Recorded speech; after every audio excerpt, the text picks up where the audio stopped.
Hoje o tema é pós-positivismo, mas antes a gente precisa falar um pouquinho do positivismo. Veja que o positivismo, que foi uma corrente do século XIX até o metade do século XX, foi uma corrente de ciência jurídica que pregava estudo da norma com não preocupação ao conteúdo da norma, ou seja, não havia uma preocupação de incluir valores no contexto da norma. Pois bem, com a Segunda Guerra Mundial, ficou provado que o positivismo puro não deu certo, por conta dessa exclusão de valores da norma. Daí então surge o pós-positivismo. Existem textos interessantes de Hannah Arendt, no caso, em que ela cita o julgamento de Eichmann, que foi um nazista, vamos assim dizer, que foi julgado, e toda vez que o tribunal que o acusava do que ele era culpado, a resposta de Eichmann era de que o tribunal que o estava acusando não tinha jurisdição sobre ele, e ele não era culpado perante aquele tribunal. E além do que, aquela famosa defesa de que eu não fiz nada contra a lei do Estado, eu estava cumprindo as regras do Estado, portanto eu não fiz nada de errado, eu estava cumprindo a lei. Mas todas essas decisões foram julgadas como não corretas.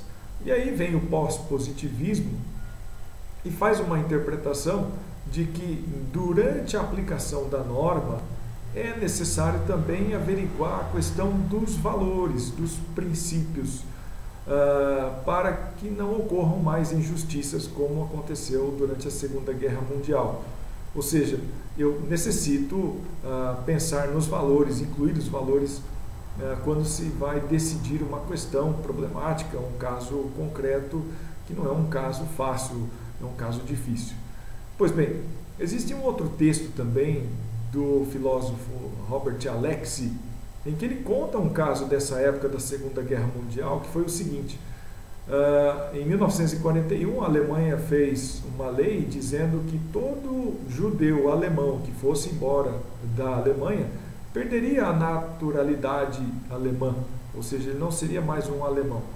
E aí um judeu alemão saiu, foi para Amsterdã, e quando ele voltou para a Alemanha, logo depois da Segunda Guerra, existia essa lei que dizia que, então, que ele não era mais alemão. E ele entrou na justiça, e só na década de 60 que essa decisão foi julgada, e o tribunal alemão reconheceu que esta lei, que dizia que ele perdia a nacionalidade alemã, não valia nada, era nula. Ou seja, porque desrespeitava a natureza humana, os valores, os princípios. Pois bem, esse pós-positivismo, que nasce então logo após a Segunda Guerra Mundial, possui algumas características que nós vamos ver agora nesse pequeno vídeo.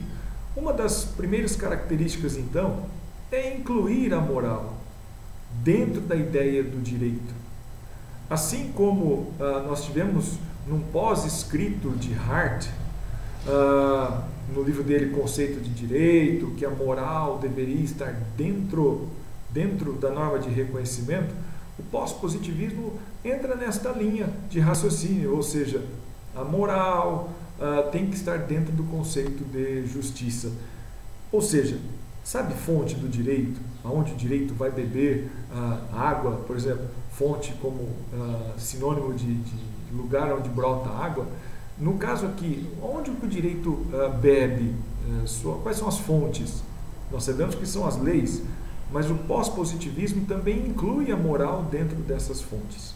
Esta é uma primeira característica do pós-positivismo. Nós podemos fazer uma outra ponte com relação à moral no pós-positivismo, que é a seguinte: quando se fala em direito, eu tenho que a moral está ligada às normas, que está ligada à política. Porque as normas são feitas por instrumentos políticos e a política vai acrescentar a moral dentro desse arcabouço jurídico. Então, eu tenho no pós-positivismo a norma escrita, os valores e a política. Há uma articulação entre essas três situações. Uma outra característica do pós-positivismo é o seguinte: bom, eu vou usar a moral toda hora? Claro que não. Se existem regras claras, um texto fechado, eu vou aplicar a lei. Situações como: comprei um carro, tenho que pagar IPVA, tem que pagar IPVA. Comprei uma casa, tem que pagar o IPTU, pagar o IPTU. Não há nenhum problema nisso, de aplicar a lei do jeito que ela é escrita. O problema é o seguinte: quando estamos diante de casos difíceis, aí entra o pós-positivismo para dizer que nesses casos difíceis é necessária a utilização de regras morais para evitar aquelas questões da época do nazismo, da época da Segunda Guerra Mundial, para se preocupar então com o conteúdo da regra jurídica. Uma outra situação, uma outra característica no pós-positivismo é a reabilitação dos princípios. Porque com o positivismo ficamos só com a lei seca, dura lex, sed lex, enfim. Agora não, com o pós-positivismo eu reabilito os princípios. Eu coloco os princípios no mesmo patamar, como vai dizer a lex, no mesmo patamar de norma.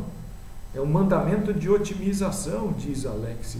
Então há uma reabilitação e esses princípios vão ser utilizados pelos julgadores na época que estiverem diante de casos complexos. E por último, uma última característica do pós-positivismo vai ser a aplicação desses princípios, porque aí vão aparecer as teses de proporcionalidade, adequação, ligado à razoabilidade. Então vão entrar valores, vai entrar a ideia de adaptação e vão haver técnicas de como aplicar esses princípios, esses valores. Mas isso fica para as próximas aulas de The Working em Alex, que vamos gravar logo em seguida. Até a próxima!